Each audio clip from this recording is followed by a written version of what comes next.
Hello friends, সকলকে রত্নাস কিচেনে স্বাগত। আজকে আমি বানাবো কমলা লেবুর চা। এটা কিন্তু ভীষণ ফেভারিট একটা চা আমার, আর আপনাদের অবশ্যই ট্রাই করবেন, বানাবেন।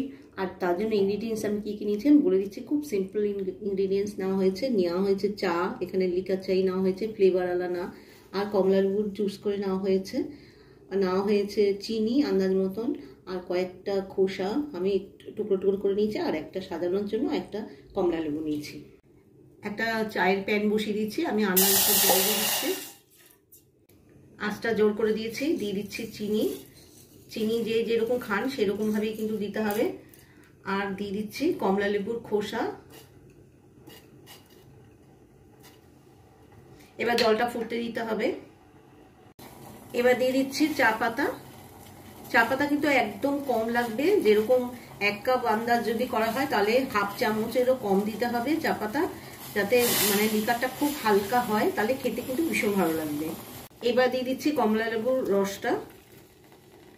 ব্যাস, আমার মোটামুটি হয়ে গেছে। এবার আমি ছেঁকে নেব।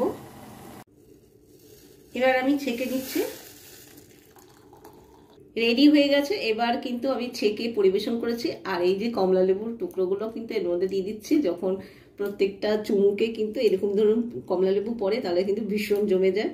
কেমন লাগলো আমার এই রেসিপি? যদি ভালো লাগে অবশ্যই কমলা লেবুর সময় কিন্তু এটা ট্রাই করবেন। আর ভালো লাগলে লাইক করে দেবেন, শেয়ার করে দেবেন, আর সাবস্ক্রাইব করতে ভুলবেন না। বাই।